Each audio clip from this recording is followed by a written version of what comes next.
Alingaw-ngaw ang sigaw ng daan-daang miyembro ng SBSI o ng Socorro Bayanihan Services Incorporated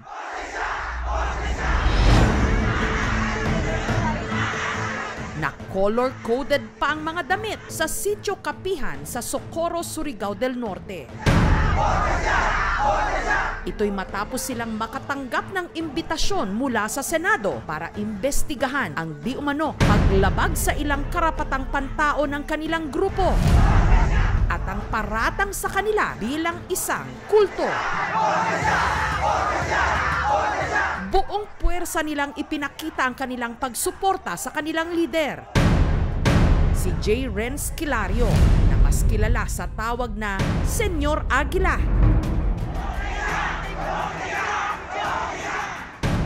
Na sa pagtitipong yon, tila nanikip pa ang dibdib.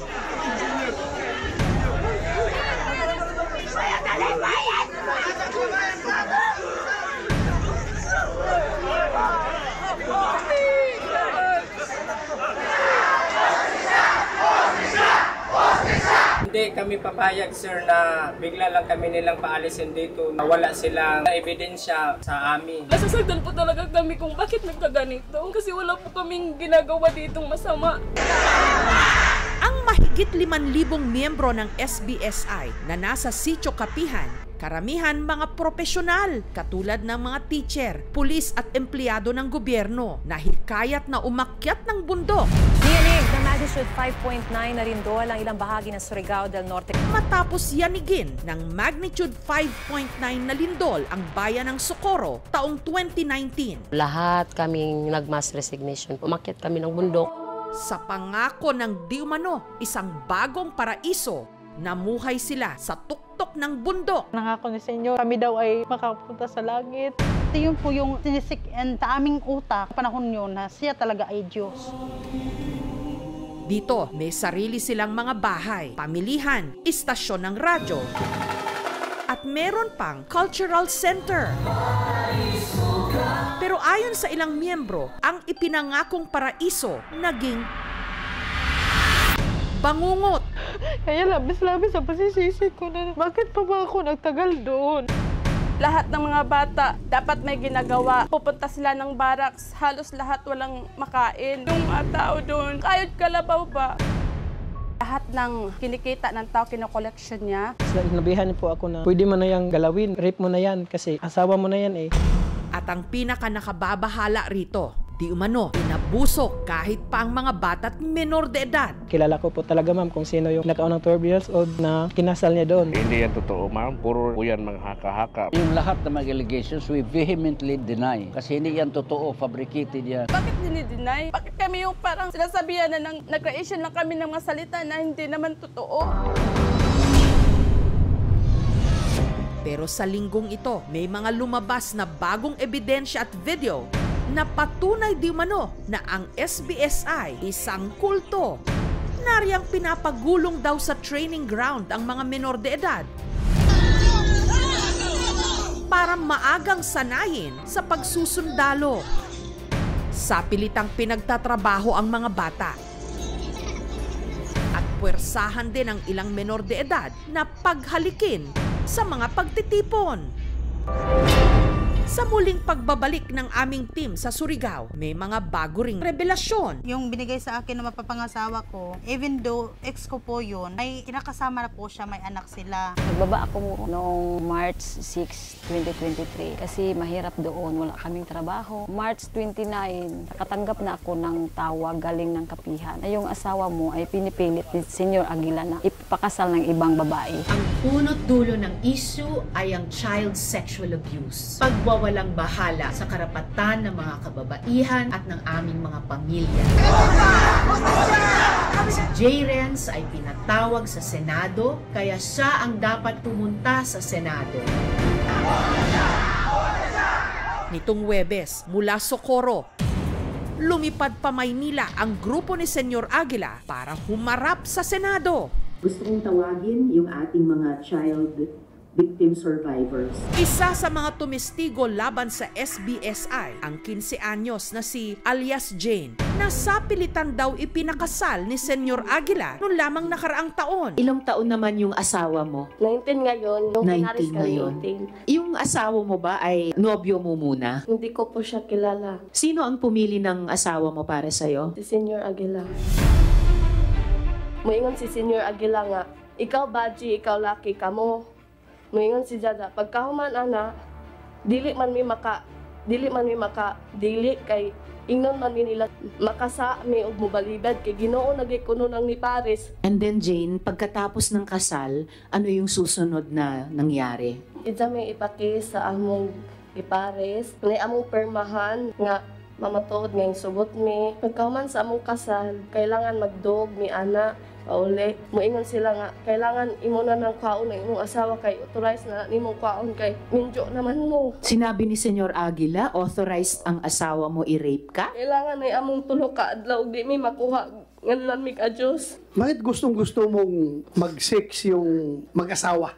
Bata, 12 years old, pipilitin mo makipag-sex sa lalaki na hindi niya kagustuhan. Hindi po yan totoo, sir. Hindi po yan totoo, Your Honor. Isiniwalat din ni Jane na kahit siya, minsan na rin di manong niyayang makipagtalik ni Senyor Aguila mismo. Iyak ko yung sugod. Mabuti hindi ka pinilit. Sige kog ingon-ingon na dyan nga. Sige, sugot na diha kay biskay ingon na ng kuhan kay Ginoo na nang ingon nimo. Sa paggabay ng DSWD, humarap din sa investigasyon ng Senado ang pinakabatang testigo, ang 12 anyos ngayong si alias Renz, na hindi lang daw pinagtrabaho sa sityo, 10 ng iba pang mga menor de edad. Maaga rin daw silang sinanay humawak ng baril na parang mga sundalo. Akot may kuhan buhangin. Yatid Dutch. Pinapakuha kayo ng buhangin? Oo. Para saan? Para sa among barracks. Sinabi mo doon, nakita mo mismo ang mga sako-sakong mga armas. Pekeng armas ba yon, Renz? Hindi. Nagsushooting daw kami na parang nagmi-military training. Mga props lang yon. Yung mga dalang armas dyan ay totoo ba yan o peke ba yan na gawang kahoy lang? Totoo po, ma'am. Yung mga baril na nakikita natin sa post sa Facebook na ginagamit o noon ay ginawa namin para sa isa pong preparation for making of short film. Gawa sa kahoy po lahat yan. Definitely, we can say that hindi yan gawa ng wood. Para talagang private army. Kasi long firearms, naka-combat uniform. Kapag hindi raw sila sumunod sa mga utos ni Senyor Aguila, ang mga bata, di umano, pinaparusahan. So sa halip na roleta na meron kang maipapanalo, roleta na yung parusa na gagawin sa iyo? Mutalijok sa dawg asa nimo mutugdang ang imong makuha na mga masimasi, jogging, restricted sa paksol. Nakatikim ka ng paddle? Oo. Sa lubot ka ng kahoy nga kanmura jag pusit gani nga taas. Rifle. Dahil babad sa trabaho at pagsasanay ang mga bata sa sitio Kapihan, karamihan daw sa mga menor de edad nilang miyembro hindi marunong magsulat at magbasa. 12 yung edad, di pagyabog ko ibubasulat. Wala kasi silang pag-aaral, Your Honor, at 12 na yung edad niya, hindi pa siya marunong sumulat.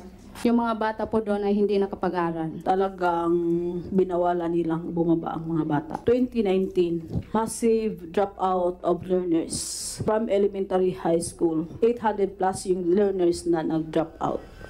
Depensa naman ang SBSI. May sarili silang programang pang-edukasyon. Ang mga itinuturo nila ay galing yan sa DepEd curriculum.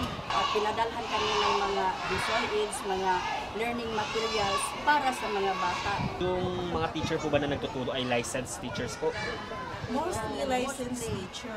There are few only not eligible. Ang ka-okay, ang kamabi-abihon, kanang giteacher, tudloan jud manija para sa among future laging. Actually, domino effect yan. Na yung mga nangyayari daw nung childhood tayo, dala-dala natin hanggang pagtanda. So kung hindi pleasant ang experiences nung bata ka, magkaka-acquire ito ng mali-maling values na hindi acceptable ng society. Dahil sa trauma at di umano hindi makataong pagtrato sa kanila sa bundok, ang nasa mahigit 20 miyembro tumakas, kagaya ni Lovely. Ang gusto ko pong mangyari, mabilanggo po yung leader nila para makauwi na sila dito sa Patag, mabalik yung dating buhay po, ma'am. Kahit pa ang ilan sa mga kaanak ni Lovely na naiwan sa sityo, tutol sa kanyang desisyon. Isa raw sa ikinasama ng loob ni Lovely ang puwersahan daw na pagpapauwi sa kanilang ama sa sityo Kapihan na nooy may malubhanang sakit. Dinala ko siya sa Surigao, pina-check up ko siya. Tapos yung finding niya, kailangan niya talagang maoperahan at ma-admit. Sinabihan ako ko rin kami, kayo dyan sa Surigao. So kinuha na yung father ko, umiyak pa ako, ma'am, nun. Sabi ko sa mother ko, bakit gusto mong mamatay yung tatay ko? Bakit ayaw mong i-admit yung father ko? Gusto ko bang mabuhay yung ama ko, ma'am? Pero hindi talaga pinagbigyan ng nanay ko. Dinala nila ulit dun sa bundok. Simula nun, hindi ko nakita yung father ko, ma'am. Hanggang sa nabalitaan na lang daw ni Lovely na matay na ang kanyang ama. Alam niya po yung kaibigan niya? Hindi po naman alam, ma'am. Hindi po sinabi ng mother ko, ng kapatid ko. Yun po masakit, ma'am. Saan yun nilibing yung tatay niya? Sa cemetery. May cemetery kayo doon? Opo. Anong kinamatay noon? May sakit sa baga po, sir. Registered po ba yung sementeryo kung saan sinabi nyo inilibing ang ama ni na Miss Lovely? Ang sementeryo ng Barangay Siring is around 3 kilometers from our sitio. Tanong ko na ito, kadali naman pa eh. Kadali naman sagutin yung tanong ko kung kaya po, rehistrado ba, hindi? Kaya po gusto pong ipaliwanag ko. Ay naku, kailangan ba bang paliwanag yung rehistrado? Doon ako nagalit nung sinabi ni Senyor Aguila na sila daw yung nagpa-check up sa ama ko, nagpagamot. Napakasinungaling nila, hindi sila nagbigay kahit piso man lang. Nagsimulang bumaba last 2019, yung wala pong nagparehistro ng birth certificate ng mga bata. Wala pong nagpapakasal. Yung namatay po ang mga senior, may mga pensyonado, yun lang pong kanilang inirehistro. Dahil hindi kumbinsido sa mga paliwanag ng mga leader ng SBSI, sina Senator Bato de la Rosa at Senator Risa Ontiveros, ipinakontempt si Senyor Aguila at ang 3 pa niyang mga kasama. Sa kabila nitong lahat ng mga pagtestigo ng ating victim survivors, meron po bang child marriages sa Kapihan? Wala po talaga, ma'am. Wala. Wala po, ma'am. I do not know anything about mayroong ganyan nangyari sa Kapihan. Senyor Aguila, Mr. Kilario. Hindi po nangyari. Sa ganyang mga sagot, I respectfully move to cite in contempt J. Renz Kilario, Mamerto Galanida, Janet Ahok, and Karen Sanico. I so move, Mr. Chair. Is there any objection? Hearing none, the 4 aforecited personalities are hereby cited in contempt. So ordered. Mananatili silang nakakulong sa isang quarter sa Senado hanggang magbaba ng utos kung kailan sila makalalabas. Bakit bias? Bakit walang nag-imbestiga dito at may findings na? Nananawagan po ako na sana po maging patas po yung mga hustisya po. Hindi naman kami magtatagal dito kung may mga hindi tamang ginagawa dito, sir. Sana dinggin lang, Lord, na matauhan silang lahat. Ang ilang residente sa Socorro, ikinatuwa ang pagtutok ng Senado sa kaso.